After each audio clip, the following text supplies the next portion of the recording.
If you've made it to mid-game in Reclamation algorithm, congratulations! You're well on your way to unlocking some of the most intricate strategic challenges in Arknights, and you'll have plenty of fun tools to unlock and exploit. However, even with the save system in place, it is brutal to lose days of progress, and while your tech tree will still be fully available up to the HQ level limit if you do restart, clawing your way back up is something I'd rather not do even if I can do it faster the second time around. In this video, I'm going to go over some tips to hopefully help you avoid the death spiral. We'll cover the common challenges I've heard people ask for help on in my comments section, plus some extra things to look for as you're pushing into midgame. As usual, timestamps will be in the description to use so you can skip around using YouTube's chapter menu. We'll go over seasons, using area of effect operators, strange territories, siege objective maps, a major boss needed for Oasis access, exploration hazards in the Oasis, and some base building layouts and raid defense recommendations. At the end, I'll also feature some guides, references, and fellow doctors who you can learn from too. With that, let's start with seasons. Your first Monsoon season will start after the slightly shortened first Lush season. As you might imagine, having minus block and minus HP on all of your operators all of the time during the season is very annoying. Split magma tiles won't be relevant until later when you get into Region 4, so by and large this season really does suck for a lot of mid-game players having their first foray into Monsoon season. But there are ways to deal with this, and you can take advantage of this season by and large. For starters, one of the easiest ways to mitigate the effects of Monsoon season on your operators is to use crab-based block foods. This simple recipe of 3 crab legs can be used to increase your block count by +1. Operators that you might want to consider using this on are your fast redeploy operators, so that you can quickly get resources into your collection slot and off the field. Or you can use them to actually have them block enemies again during Monsoon season. Although this might not always be the thing that you actually want. I'll go over that in a bit. By the way, if you didn't know already, you can look at an existing recipe and toggle the recipe by clicking this button in the upper right. This will change the ingredients to its alternate form if it has one. In this case, you can substitute one of the crab legs with foul beast meat if you happen to have some lying around.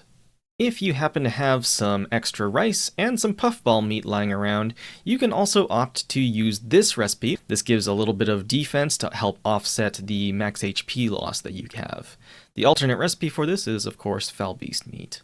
If you happen to get some higher tier ingredients, bear in mind that not all block count foods involve crab meat, this one in particular. I won't go over the full recipe list, but I do have multiple sources available for the full recipes available in Reclamation algorithm, so I'll link one in the description and I'll go over some of that later when I get to the end. Now, during Monsoon season, bear in mind that the seasonal effects are in effect everywhere, including the headquarters. Even though it's always sunny in the headquarters and outposts, you will be under the effect of the minus block and max HP.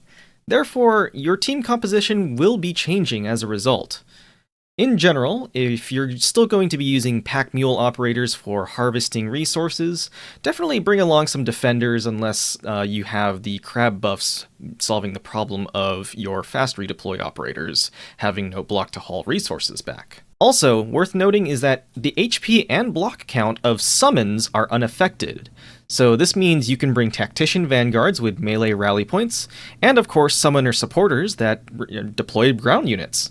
Besides that, use constructs. Reactive barriers, or disposable defenders as I like to call them, are really cheap to make, and they can provide some good block count and defense and just HP to put down on the ground if you need it. Now, also worth noting in Monsoon season is that you can in fact exploit the 0 block count to your advantage. As you can see here in this gameplay video, I am using Chongwei in the center lane and having the melee enemies just waltz right on through him, and he is proccing his skill 3 just uninterrupted. Of course, I do have some melee operators supporting him from the sides, and we've got plenty of AoE to back him up, but this is a good example of having melee operators be completely immune from retaliation, specifically because they have 0 block. This is very similar to using ambusher specialists in combat, except you're using stuff like dreadnought guards or fighters to deliver big single target damage primarily.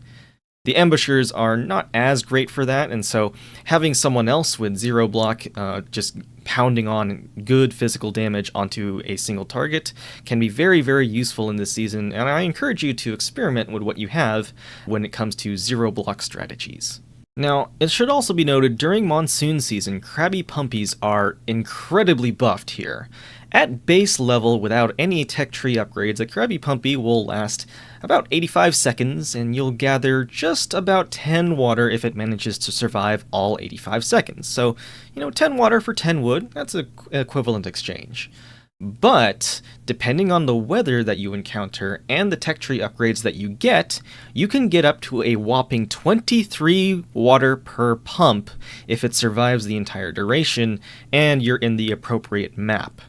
The relevant Crabbie Pumpy upgrades are level 3 headquarters locked, so definitely work on your headquarters whenever you're going out and trying to figure out what to do next.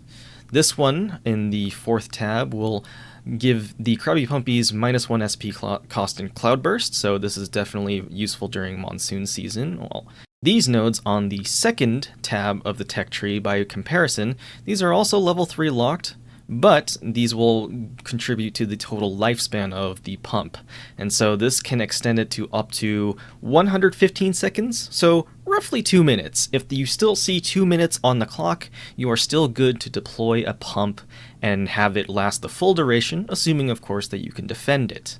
And this will work regardless of whether it's monsoon season or not, so bear that in mind. The best map to harvest water on during monsoon season is any map with Cloudburst Thunderstorm. You can always zoom out here and check to see which region has Cloudburst. In this case, monsoon season always usually has every region under Cloudburst climate here. And so when you go to the zoomed in icons here, you can see the weather icons at a glance, and if you see 2 thunderbolts, that means you have a thunderstorm going on. This does suck, but this is the best weather available for Crabbie Pumpies, as they give 2 this kind of translates to 20% more SP recovery, assuming that you get 1 SP per second. And so this is how the math works out to get up to 23 water per pump. While we're on the topic of weather, let's actually discuss that a little bit. The weakest 2 weather forms are Acid Rain and Thunderburst. And so with Acid Rain, you're just going to have corrosion damage over time to all operators every second, and then they get a slight buff to pump SP recovery, but the corrosion damage is relatively easy to deal with. You can just throw in Honeyberry or your Wandering Medic of choice. The other way to deal with it, if you are on a less important mission, is to use Global Regeneration Operators or the Medic Logistics buff. And so if you have all 6 upgrade pips available for medics in the logistics bonuses, you can recover up to 20 HP per second globally. This is buffed by an additional 10 HP when you're in your headquarters or outposts, but this is kind of pointless since there's no rain in either of these maps.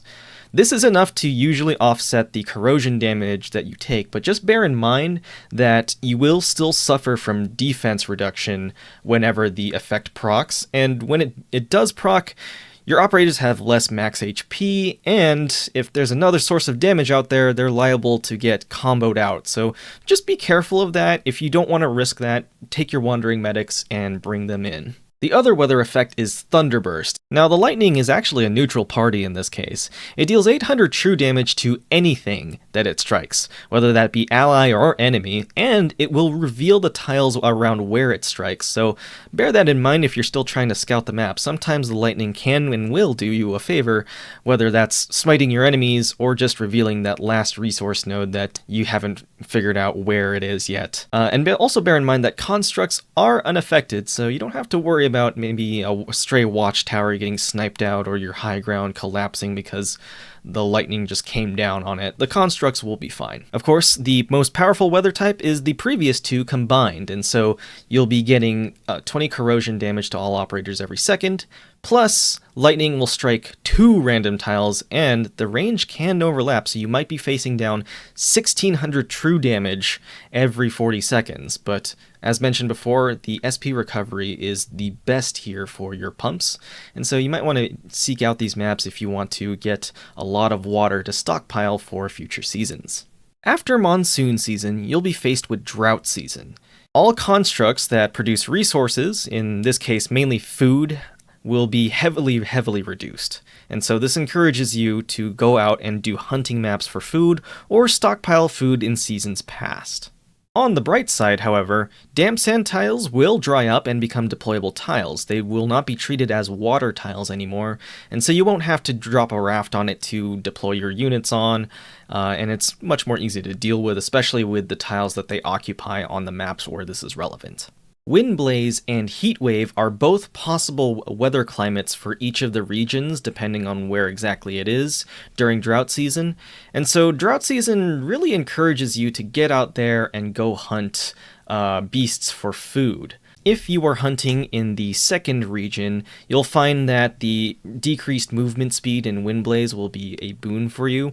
And if you're hunting in the Oasis, all wild beasts will have less max HP, and that makes them easier to kill. So definitely keep up on your hunting maps, and maybe use this as an opportunity to go capture some animals for your corral. Under heatwave conditions, as you can see here from the wiki, you'll have to deal with operators getting stunned or taking burn damage. And so you can take wandering medics, of course, to deal with the elemental burn damage, and therapists to mitigate the stun duration. If you want them to be stun immune entirely, you can opt for what I like to call stunbrellas. They're basically the camouflage devices that will become a lot relevant in just a moment here, but we'll get to that. When dealing with Windblaze conditions, usually it's just the drought. The operator redeployment time is severely increased by 50%, and so maybe your fast redeploy operators won't be as flexible as they are, and you might want to opt for more static defenses that you can just kind of set and forget. Fast redeploy operators will still be fast, but 50% is pretty chunky. As for dealing with the sandstorm, it's also kind of a pain in the butt. You're going to have to take some extra constructs or maybe operators to take the attack speed debuff for the core operators that you actually want performing here. So make sure you have something to deal with the sandstorm conditions, and some maps might just be screwed if you get the wrong sandstorm direction. So bear that in mind if you're venturing into a crucial key map under a sandstorm or a haboob. And yes, this is an actual term for an intense sandstorm. Right, so let's go back to my base defense clip to talk about AoE and multi-targeting for a bit, because this is going to be very important, especially with maps with large amounts of enemies just swarming you all at once. You are going to want to have some AoE out on the field. Now, there's true area of effect, and then there's multi-targeting quote-unquote area of effect. The true area of effect that you want to look out for are provided by operators that kind of says this on the tin. So some example archetypes are artillerymen snipers, spread shooter snipers. Actually, as an aside here, Chalter is definitely worth mentioning here because her second talent, the attack speed buff, that gets stronger when there is actually water tiles on the map, Reclamation algorithm water counts, and this is also the case for Ceylon, so Ceylon enjoyers, rejoice, for you are relevant once more. Right then, where was I? Oh yes, the other sources of true AoE. Flinger snipers, splash casters, and blast casters all count. Phalanx casters as well, they all deal damage in a true AoE whenever they are using their attacks. Ambusher specialists count, and Reaper guards do count as well, though for Reapers, the maximum HP that they will restore per hit is equal to their block count, and so typically this is 2. The example here for La Pluma, she heals 30 per hit, but she's hitting an enemy and also a stainless turret, and so she is healing 60 HP per hit, and when there's more enemies than just that boss and the stainless turret in, she's still healing only 60 per hit, unless she's proccing her skill where she kind of double taps. And so just bear that in mind when you're using Reapers and what to expect on their HP regeneration. To round out the AoE operator list, Earthshaker Guards are an unreleased class, but they will deal AoE damage. And then, of course, the Fortress Defenders, assuming, of course, they're using their ranged attack and not the melee attack. Their ranged shells will hit a ground-bound AoE. So what about these quote-unquote multi-targeting AoE operators? Well, I've got Shaw's page opened up here, and then whenever you see this trait that says can attack all blocked enemies, this usually refers to the fact that they can attack up to 2 enemies, which is dictated by their block count. And so other archetypes that share this include the other push strokers, Crusher Guards, and Centurion Guards. Of course, when talking about multi-target operators, I would be remiss to not mention the Chain Casters, which, if you don't have true AoE, these can be the next best thing. Ask Jenny here is a very good, solid arts damage source here if you don't have some of your best true AoE damage dealing operators out on the board. Now, of course, AoE isn't limited to auto attacks, right? You do have certain skills that grant AoE damage whenever they proc, and so definitely read your skill descriptions and check to see whether they're true AoE or if they just enable multi-targeting. A good example of this would be Silverash and Winar, or even Ayafula's skill 3 versus, say, Mostima's skill 3. The first 3 are multi-targeting, while the last one is actually a true AoE. Some notable examples of skill-based true AoE damage and effects include Stainless Skill 3's turrets, as you can see in this gameplay clip. Ayafula's S2 is also on display, as well as Golden Glow's passive whenever any of her skills are on. It's a 10% chance for her drones to explode. And so, since this is skill 2 that I have Golden Glow on here, that passive is always on. Some other examples include Earth Spirit's S2 providing an AoE slow in her attack range, and Prominix's S2 providing defense and resistance reduction in her attack range when it's active. Now, I know standard Arknights has really discouraged you from building these operators because they don't really live up to their true potential in the usual situations that most Arknights main maps has kind of thrown at you. So if you haven't already built at least a big AoE carry for your team, definitely consider getting them off that bench and on here. They might be a little bit expensive and, kind of squishy and unwieldy to control, but they are going to pay off in spades, especially when you've got like huge clusters of enemies all ripe for the picking here, and their damage output is really going to skyrocket in this mode. So I genuinely encourage you to build your AoE operators for this mode. Alright, with AoE operators out of the way, let's talk about Strange Territories. These are basically mini-campaigns that you will find marked on your map as these kind of pinkish-red circles, and to enter one, basically you go to these maps with the marker on it, and inside these maps you will find a little inbox where you can interact with. Interact with these NPCs, basically, and you can see what kind of bounty they're kind of putting up, and this kind of sets the theme and objective for this Strange Territory. Accept the commission, and then once you finish the map, you'll see that the next calculation day is slated for a Strange Territory expedition. Once the next calculation day is slated, you'll be entering a Strange Territory campaign, and you can see the campaign overview prior to entering it. You'll see what you need to do, what you can expect, and then the reward set. Now, this is just the bonus rewards on top of everything else, and be sure to read whatever the effects are inside the zone. These can be helpful or harmful depending on what they are. Now, within Strange Territories, you will not have access to your headquarters buildings and their upgrades, so the deployment limit building, for example, is pretty huge, and you will not have access to your logistics operators. Instead, you will select Tactical Tendencies. These are essentially 3 different sets of buffs that are kind of themed for different playstyles that will help you kind of cover for that. So you can see there's a lot of deployment limits and everything, and each one is actually good for different things here. I would recommend using the fighter based one for just combat or general focus ones, and if your block count isn't reduced by, say, climate. Survivalist, if you think you're going to need to scout nodes, or if your vision is debuffed, you're probably going to want the extra glow sticks that it provides. And then if you're having a heavy raid focused Strange Territory, then Master Architect might be useful to buff up those constructs and make sure they're still standing by the time the raid is over. Honestly, though, it just really depends on what you have available and what you have to use. So, don't be afraid to experiment and, roll back a save if you really want to. Now, once you're inside, you'll notice that the map set is kind of randomly generated, and this can be lucrative here. Conflict zones will restrict your movement, but once you unlock them and clear them, then they'll reveal the nodes afterwards, and you might find some really, really lucrative maps. These strange territories can be known to hold some more no man's land nodes or fortress nodes that you can siege and collect rewards from, so this can be a really good source of gold or whatever drop tables that they have. And at your disposal, you can bring your forward camp, which can be built alongside your base. You're going to have to put resources towards that, and you'll also be bringing in all the materials and food and tools and provisions that you have cooked beforehand. So definitely make sure that you have enough to get by. You will not be getting passive regenerating food from your structures at base, so definitely bring enough food to deploy your operators at least for all of the days that you are given within the Strange Territory. In fact, here's some gameplay of a Strange Territory campaign. This was my third one here, where my vision was very much obstructed by most things here. As you can see, Thorns' attack range stretches all the way up to the fortress in the center, but I can't quite see it.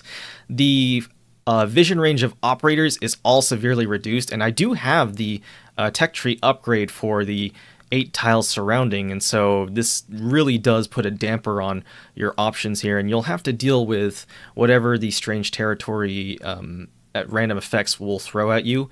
And again, this just kind of adds another layer of strategy that you'll may not have as great of a time dealing with if you have an underdeveloped roster, or if you just don't have as much tools available for you during the mid-game. So definitely worth farming up for these Strange Territories, because the reward can be pretty great, but you don't want to overinvest or not have enough to bring on the table here in order to collect what's yours. Now this brings me to my next topic, which is siege objectives.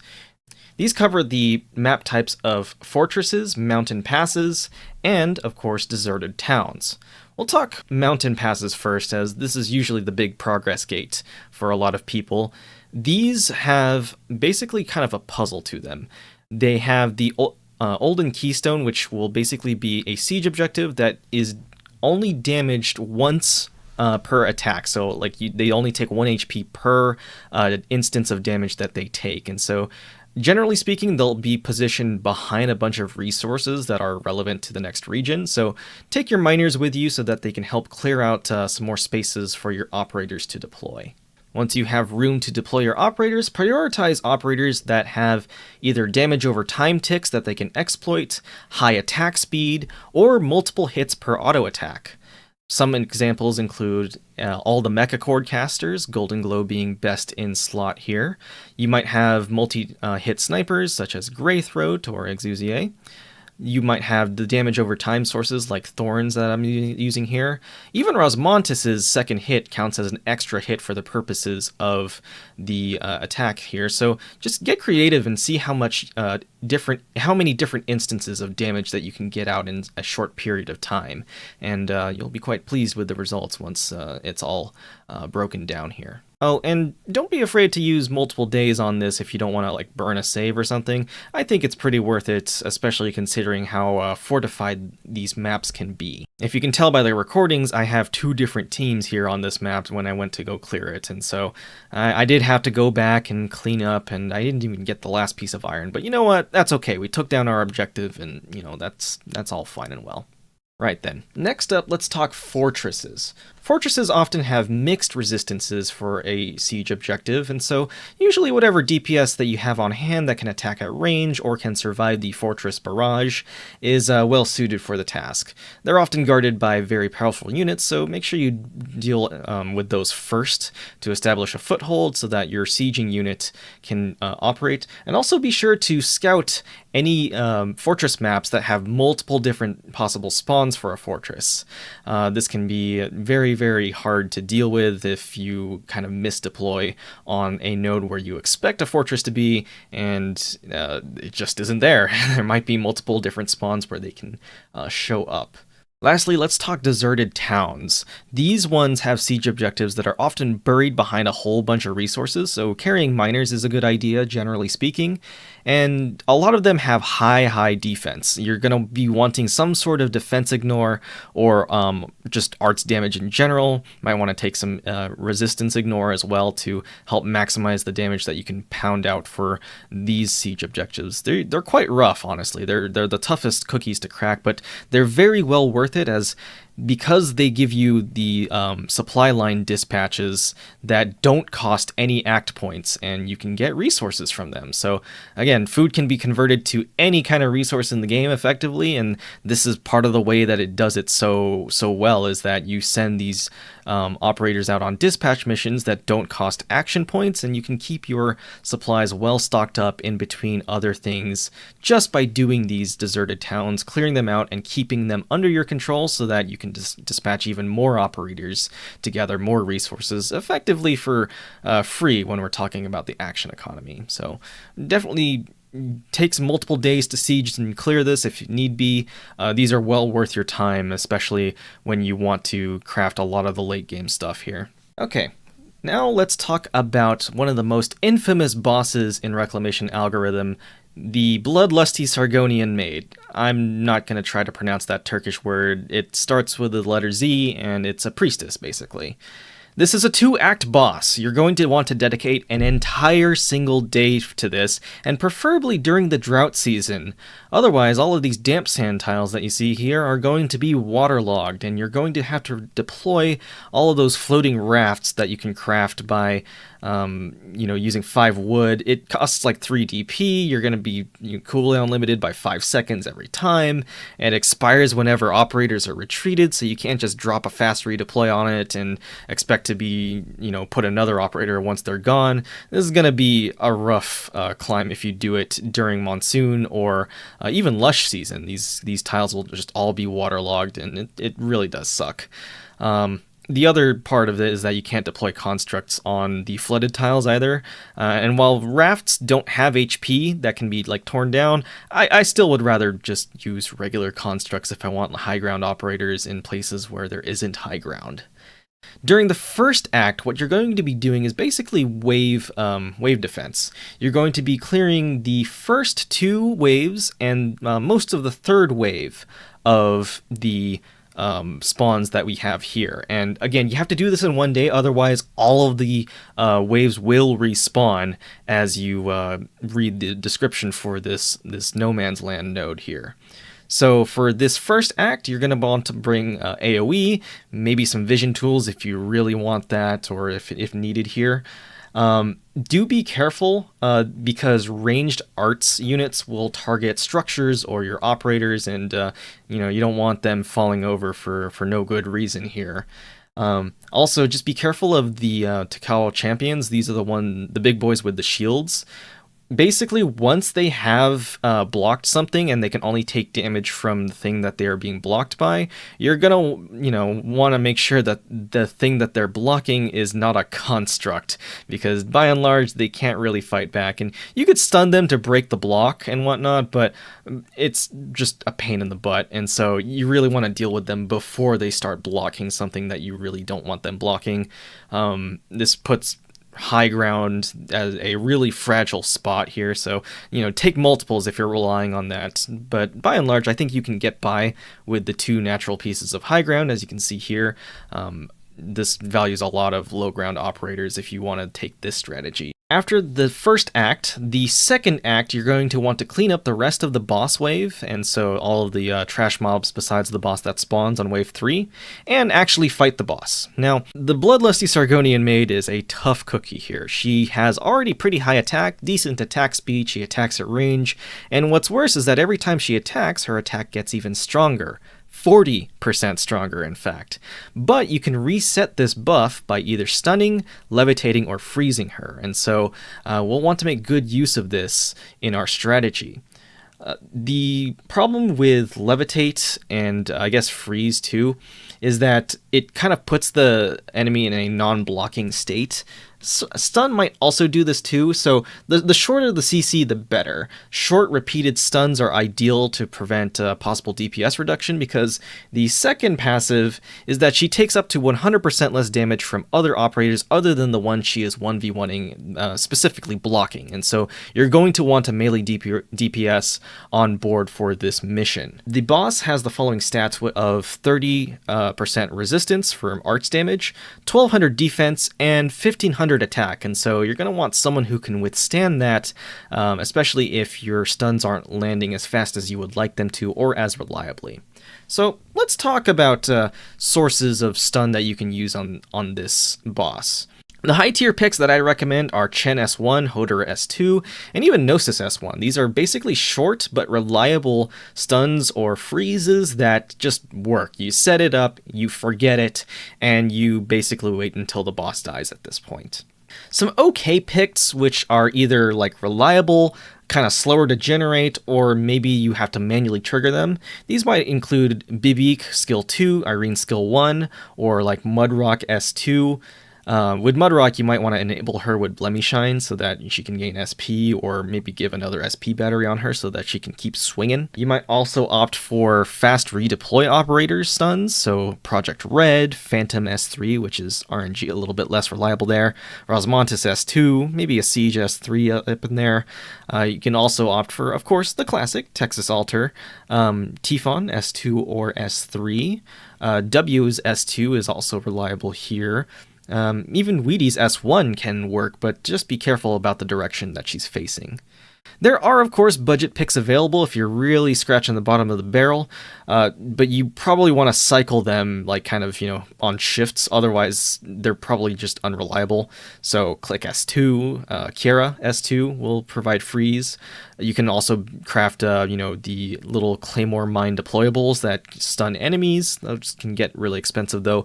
Cruce Altar is also an option, as well as Maze S2 whenever it's online. Now, as you can see in this clip, you're going to have eventually a 1v1 fight. You're going to have operators supporting them with debuffs and stuns, of course, but the main damage source is coming from good old Neural Altar there, just 1v1ing with her Sword Spear. So you're going to want a duelist, and there are a few to choose from here based on the boss's stats. For one, you could go with Arts Guards. They're a little bit squishier and in terms of HP and defense, but they might work actually. You might use Guardmia if you're progressed further into the story, that is. No Gasha required, and she can be buffed for pretty big numbers stacking with her own passives here.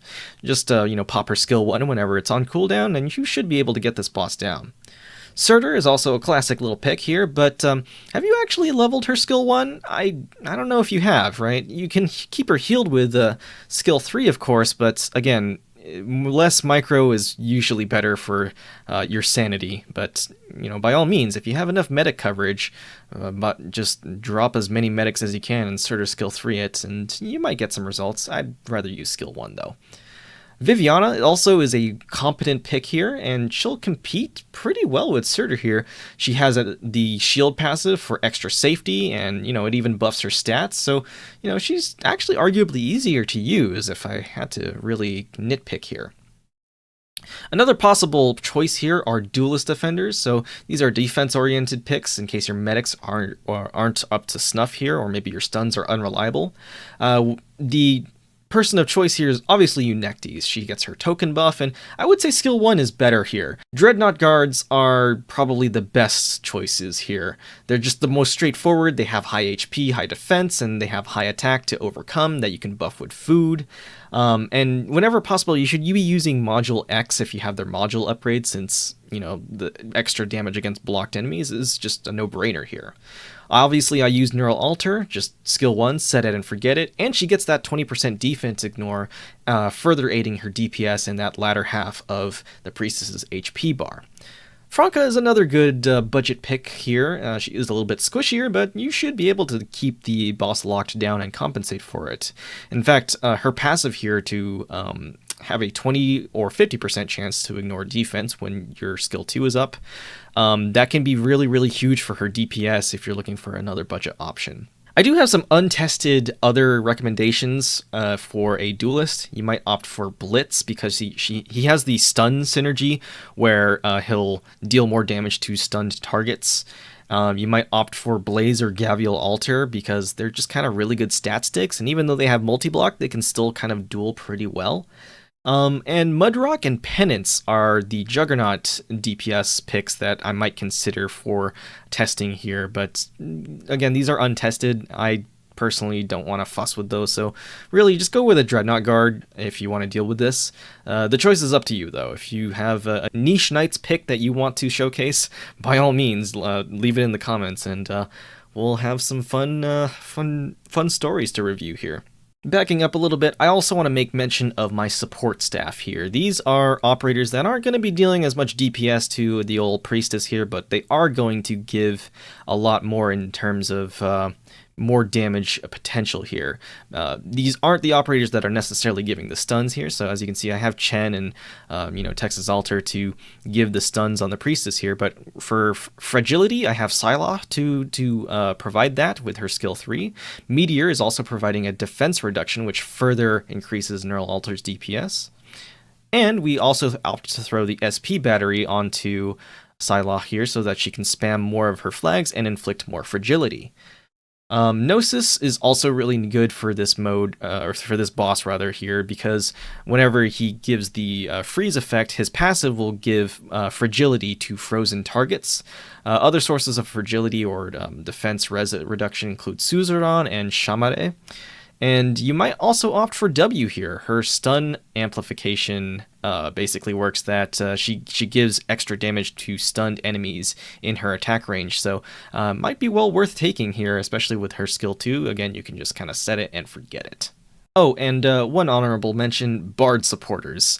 If we like big numbers, and we cannot lie, you might as well throw on a Skalter, a Sora, or even a Heidi if you have her from the main campaign. Buffing your main duelist stats will go a long way in beating the DPS race here. When you start exploring maps in the Oasis region, you're going to find that you're affected by a debuff called Roar of Grief. This stuns operators upon deployment for 20 seconds, and it's pretty nasty, if I'm being honest here. It's not something that is worth dealing with when you are unprepared. There are ways to mitigate this, though, and ways to get around this. In fact, a lot of Reclamation algorithm requires you to, again, read between the lines and see if you have any alternatives to get around the restrictions that they provide you. Let's fast forward to another map in the Oasis where I've realized the strategies that I need to start clearing Oasis maps with a debuff in effect. Notice anything different here? When you read the description of the debuff, it says it stuns operators upon deployment for 20 seconds. They never said anything about anything but operators.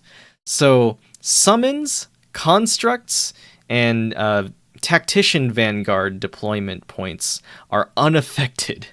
So within this map alone, I'm using basically a lot of the different options that we have available to kind of get around this debuff by unconventional means. For example, stainless skill 3 turrets still work as normal. They can still be deployed anywhere, can attack just fine as long as they're being bashed on by other operators, and they provide vision. The Phantom clone is unaffected here, so you can drop down Phantom and preferably use as S3 since it deploys its effect upon deployment, and you don't have to wait for the stun to expire or just, auto attacks to go off. His clone will just always be ready to go immediately upon deployment. The third big one is Tactician Vanguard, so their rally points are completely unaffected. This includes Vigil's Wolves, Mulesea's Water Clones, Beanstalk's Crabs, Black Knight's Slumberfoot. All of them can be just laid down, no fuss, no harm. They are just going to be working as intended.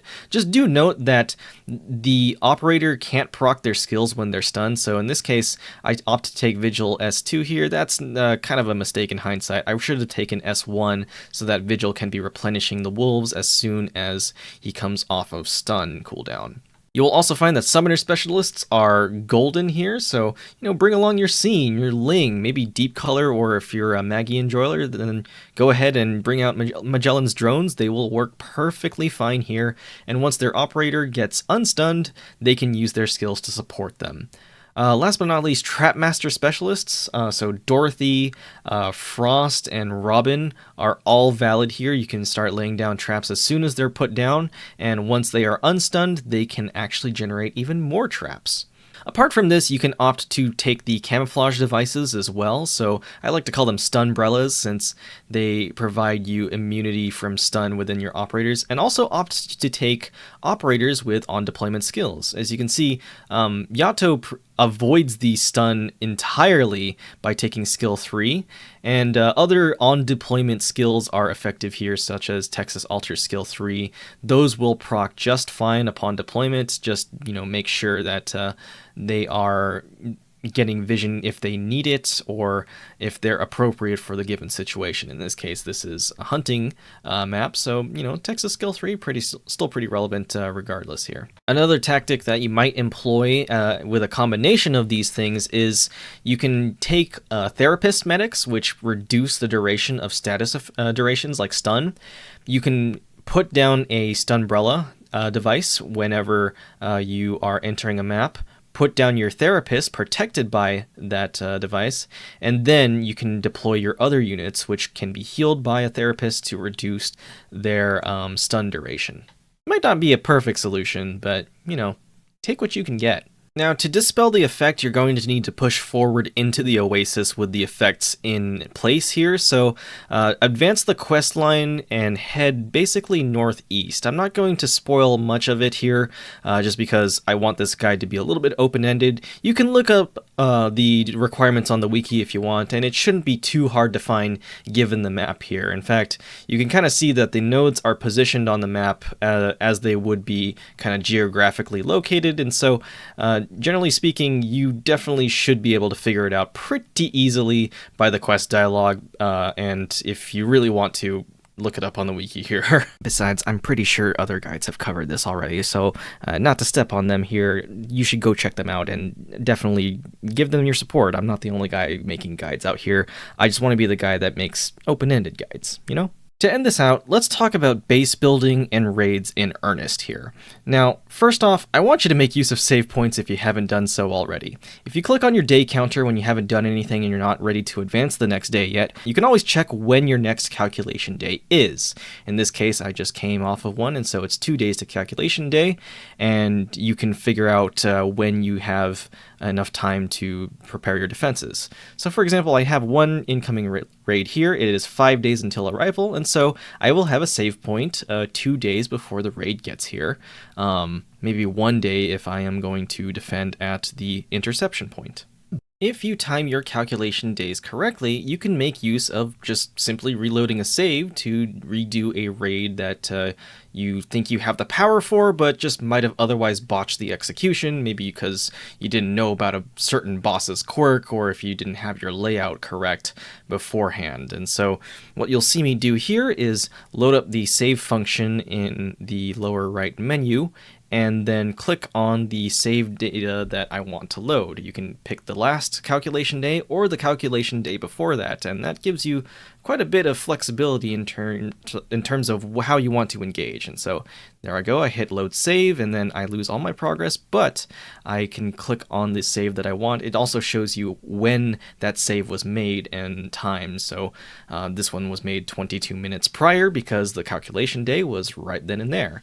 If you do want to shuffle your logistics operators, you will have to do that, so just be advised. Get your logistics operators in a row before you get in gear. Otherwise, it might be worth it to just kind of set them up on the save beforehand, if at all possible here. Now you might be asking, should I be using my HQ to defend or my outposts to defend? And it really just depends. It really depends on the raid composition or the outposts layout, and so some outposts are easier to defend against certain raids than others, and some outposts are easier to maze with than others. For example, with this one here, I can make 3 roadblocks in the center, and then I can start funneling enemies towards this sort of central gathering point here, and then we can go a block here, and that forces these guys to go here. And then these ones will kind of funnel in, and if I make 3 more blocks, I can block them in here, and now we have a central point where all of the enemies are coming in. And maybe I want to convolute the path a little bit, maybe have them try to go around here, so it's kind of getting tight in terms of space though, so do be mindful of what kind of options that you have, and figure out the best maze that works for you and your operators specifically when it comes to base building. And of course you can always reset, and bear in mind that these defense down tiles also affect constructs, as you can see by the symbols here. To just reset, you can just hit reset here, and whenever you are building stuff in the workbench, bear in mind that it forces you to save or reset before you start building more stuff and allocating resources. So don't go too crazy, make sure you kind of have a general plan of what's going on, but you can always use this sandbox mode to say, okay, what if I put something here, or maybe put something here? Just be sure to reset your changes before you go out, because they will autosave if you hit confirm. Let's take, for example, this raid that I left my playthrough on that is incoming towards my base. It consists of the Gorilla Shield Guards and a whole bunch of Must Beasts. And so I'm going to need to set up AoE defenses, and these move kind of fast here too, so we might need some fast startup or some convoluted mazing to help us out. Now, whenever you're looking at a raid defense here, you want to look at all of the maps in the raid's path. Encounter nodes are generally discouraged to defend from, because you might have an encounter on top of that and you can't go in and build stuff on top. It costs an act point. Generally not that great, but if the raid is fine, then you're feeling confident, by all means go ahead, but they are very, very small maps, be advised. For example, if we look at this map right here, we know that trees spawn on these tiles here, and this one is just a 1 roadblock block, so you can put it here to keep it away from ranged harassment if at all applicable, and then you can kind of set up the choke point here, but these do kind of move fast, and so again we need fast startup, and we might not have enough AoE on the board in time to kind of plug up this hole where all of the Must Beasts are going to be rushing through. We can whittle them down a little bit on this map though. And then we go on to this map. This one's pretty wide open, generally unfavorable, and so I'm just going to let these guys pass here. And then if we go to here, it looks like it is my wide open interception point, and I actually have some existing defenses here that'll make this defensible on this map rather than my HQ. As you can see, I've made a diagonal wall, which is pretty resource efficient here to kind of force enemies to kind of take the long way around in terms of where they're walking here. It does use the same amount of blocks either way if I'm going diagonally or vertically, but the diagonal part will make more sense in the main base. And I've got a few more high ground platforms here. It's actually quite cheap to build up this wide open interception point, and so I think I will intercept at this point and probably expect to kill the entire wave by the time that they get here and I defend on this map, especially if I have very fast startup with vanguards and logistics buffs in terms of the initial SP. Those will help those vanguards a lot. I don't need to take bagpipe, for instance, to empower them. Of course, I could just opt to hold inside my base, and you can see my main base layout is as thus. I have a lot of my passive upgrade buildings up to the north because I am forcing all of the enemies to head down south in order to attack my base directly. And you can see that I've kind of funneled them in and then left a little bit of room for just in case of splash damage, and also to bring low ground melee DPS operators to kind of help and join in the carnage here, so to speak. I like putting Reaper Guards or Ambushers on these 2 tiles in particular, and these tiles are well suited to have the high ground support as well. If we zoom out, you'll notice that the southern part of this map has natural high ground, which makes it even better to defend with. And to also kind of further prove a point here, we've got the roadblock tiles here kind of extending into and making this the kind of final choke point here. But what I could also do is build diagonally as well. And what this will do is kind of 2 things. One, it forces the enemies to go towards the southern tile here, but it also extends out horizontally the kind of vertical column that they will be aligned to, and so they won't get too close to our passive upgrade structures up here, which makes this defending easier. And you don't have to build a full wall in order to funnel enemies where you want them to be. So, if I were just to extend this all the way out, you can see that, and the left side enemies, if they're spawning all the way over here, they have no reason to wander off towards the right unless they have some sort of special aggro or wander pattern.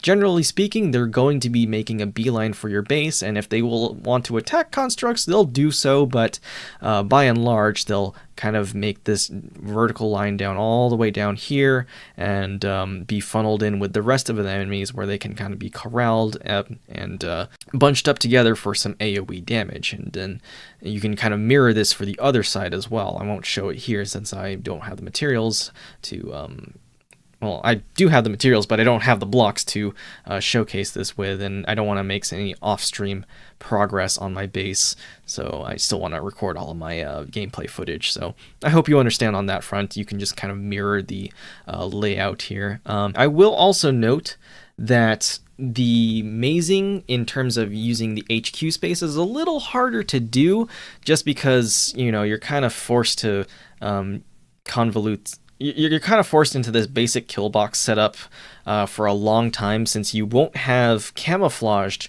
roadblocks until you hit tier 4 resources. So, wood being tier 1, stone being tier 2, iron is tier 3, and then the lighting ore tier 4. Having those late game bases from Reclamation Algorithm 1 is going to take a little bit, and you know what? We get more content out of it. I personally think it's fine, but if you were looking forward to having camouflaged blocks and being able to just kind of build your own maze, you're gonna have to work for it, I'm afraid. And so at least we get, critters in pens now, so I wish I could pet them though. And to round it out, also worth noting are the quality of life features for base building in this time around. If you can see here on the screen, we have a demolish option and an upgrade option, and this will reclaim 90% of the resources if you demolish it, and it also shows you the upgrade costs in resources if you want to upgrade it on the spot without having to recraft another one in the workbench here, which would be kind of expensive and a little bit pointless here. So definitely upgrade using this interface whenever you can. Also, if you look at the details panel here, you can see what kinds of building caps that you have on each of the buildings in your base. And so I have capped out the combat readiness and resource planning station build limits. I can only further upgrade them if they want to get any stronger. You can also see that I'm maxed out on rice boxes, and of course we can only have one metal mint that can be upgraded this time around. The corral has room to grow, and you can put up to 30 animals in there. I've got some waiting in reserve here when I get more iron to build more corral space. And you can also see if there are structures that you can upgrade. So, for example, my battlements here, they're class 1, but if I want to spend some wood, stone, and water to upgrade all of them to be more durable, I can, just from this screen. And it's going to be very, very convenient for you to use here. Also, if any of my structures are damaged, you can quick repair all of them using gold with a button that appears here. Very, very convenient when it comes to base building. And if you just want a big view of your base, use this button right here, and you can get the entire view, full screen, and everything looks so small from here, doesn't it? Now, if you've been getting unwanted constructs from loot tables in, by clearing nodes, you can actually kind of reclaim some of the resources by deploying them in your base whenever there isn't a raid going on in build mode. Just deploy them wherever, and then you can click on them and see what you can get by salvaging them. In this case, I would get 13 wood and 4 stone, and you can go ahead and salvage them to see how much resources you would have had you salvaged them. So, 123 and 60. And if you're not happy with that, you can just reset and you get it back. So definitely keep that in mind when you have extra constructs that you kind of, quite frankly, don't know what to do with, right? And with that, that's going to be it for me. In fact, this section of the guide is wholly dedicated to other doctors, resources, and other things that you can look up to help you on your reclamation algorithm journey. And I feel like these folks definitely deserve your respect, time, and views here, because they're working just as hard as I am to kind of get information out to the people that need it. So first off, I'm going to highlight JFun here. JFun is kind of a no-nonsense sort of thing. You've got short, easy clips of very specific things that you can look up in Reclamation algorithm. And while it doesn't share my in-depth commentary, if you just want something quick and dirty, you want to see some gameplay footage and like an example team of what can clear and manage to clear these kinds of challenges in RecAlg, by all means, feel free to check out JFun's channel. He also streams some integrated strategies and practices his English there, so if you happen to catch one of those, be sure to say hi. I'm sure he'd appreciate it. Next up, I want to give a shout out to Ohio Hina. She is a Arknights content creator and cosplayer here, and she's done a whole lot of different things for the Arknights community. In fact, I actually shoutcasted an Arknights tournament for her recently. Definitely check her out here, and the reason I bring her up here is that this 12-minute video, The Beginner Guide to Reclamation Algorithm, this is actually a very well put together and tightly edited video of a lot of the main points from my first two videos. And so if you're looking for something easier to share with your friends that might not be into the mode yet, have them start off with that before getting into my long form guides and see if they like the waters here and see if their team is ready versus kind of throwing them into the deep end on my hour-long videos. I'm sure they'll appreciate the brevity. I would be remiss if I didn't mention Dr. Silvergun, our 4-star Dr. Hero, who has been making some videos on Reclamation algorithm here. As you can see his guide to the Priestess, but also worth watching is his live Tales Within the Sand playthrough, because he uses 4-star operators. And so if you want to learn what your 4 stars are truly capable of, Dr. Silvergun is the man to watch here. And so definitely check out his live stream VODs to see how he handles Reclamation algorithms challenges with his 4-star roster by and large. The last person on YouTube I want to mention here is PenGod, because, my god, the scoring algorithm in Reclamation algorithm is just absolutely busted, and he's essentially found a upgrade to the score farm tactic that Blamici kind of pioneered for like low-level accounts or people who can't really play Reclamation algorithm yet. You can only get so many points without having like a full-fledged team of operators to do what you need to do. And so, Blamici's method of getting points, it works, but it might take a while. This one, I would argue, is kind of an upgrade because, it's pretty simple to pull off, and all you need is wood. And this is 5k points within the span of a typical 3-day period. And so it's stuff like this that I really love enjoying, love to enjoy seeing from the Arknights community. And I don't know if Hypergriff is going to nerf this, but we'll take what we can get for now. Definitely check out this video if you haven't already. I'll link it in the description as well.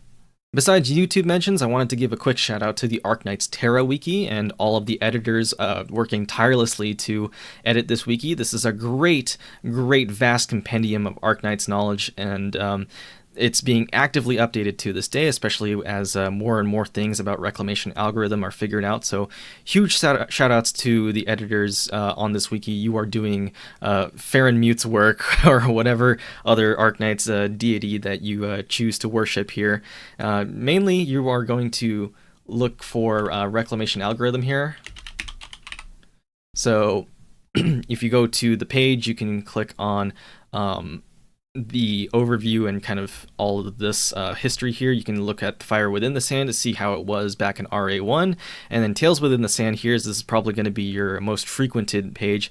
It basically has pretty much everything you want to know about Reclamation algorithm in earnest here, and so you can kind of see what else is there to look for. And there's a full like table here of raids and other like provisions. You can find the full list of provisions here if you want to see what you can craft or what raids drop here or what is in the raids. All sorts of information going on in the Terra wiki. So big, massive respect to the editors of this wiki and their tireless work.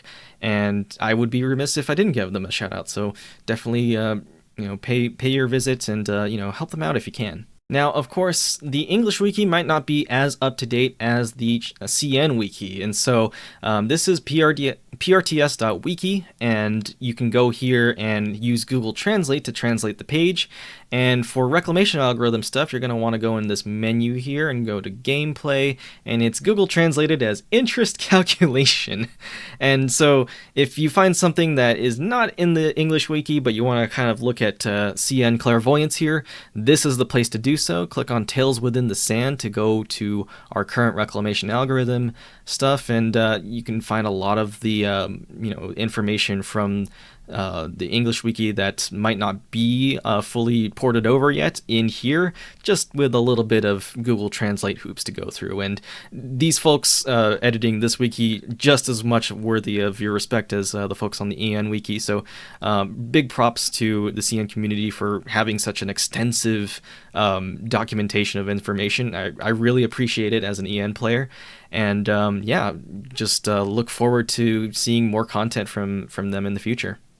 And with that, that's the end of this video. As always, I'm going to quickly shout out my Twitch channel here. I've been archiving all of the gameplay that I've been doing in Reclamation Algorithm. I haven't played off stream, even though I really, really want to.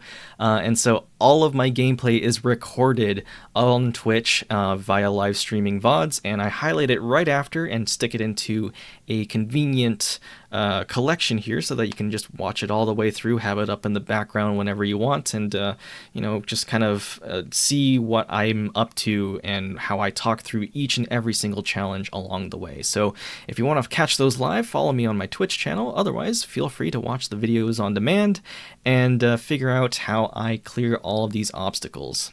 I might not have made this as clear in my previous videos, but Reclamation Algorithm is definitely a late game oriented mode, and you will be asking your operators to do a lot in this mode. And so I do kind of wish that they didn't gate it behind just, chapter 3 basically to newer players, but it is a good source of sanity-free resources, and I can't really argue that that's a bad thing. It's just mismatched expectations is what I would kind of really refer to here as the mistake. You do require a very big operator roster to kind of really sink your teeth into the game, and if it wasn't evident by the time you get to mid-game, it should definitely be evident now based on all the stuff that I've gone over within this video alone. And so feel free to just wait. It's not going anywhere. There aren't any FOMO rewards as far as I know with this mode, and so it's going to be here to stay, and you can kind of take your time and enjoy all the other content that Arknights has to offer. Anyways, thanks for watching. I wanted to get this video out in between my next video, which is going to be quite a longer one, and it's going to take a little bit for me to process. I wanted to do a first 60-day retrospective of my Reclamation Algorithm journey because, I can't really have everybody watch the stream VODs with the ad breaks in between. I would rather just kind of summarize it and make it a little bit more palatable for a lot of audiences here on YouTube. But that's going to take a while, and I figured, you know what, there's going to be people struggling with the mid-game right now, and with the new content coming in, it's probably best to get this out now rather than later. And so hopefully this will tide folks over for a while, and I'll hopefully be able to cover the new content as we get there as well. It's been really rough not being able to play off stream, obviously. I do want to keep all of my gameplay footage for later reference, for my own later reference especially. And so, you know what, it's, been a journey, right? Choosing this game to be my stream exclusive game has, consequences, right? But I'm willing to accept that here, and, it's been tough keeping up with all of the stacked events recently, but you know what, it's gonna be worth it in the end, I feel like. And if nothing else, having a passion project is just nice. Anyways, thank you for watching. If I've been on your main monitor, you have my respect. Thank you so much, and I hope all of this is very useful and well presented for you. If I've been on your second monitor, no worries, no hard feelings, I know my place. It's comfy here. And if you've fallen asleep by now, I hope you sleep well. Rest up, because tomorrow, hopefully, will be a better day.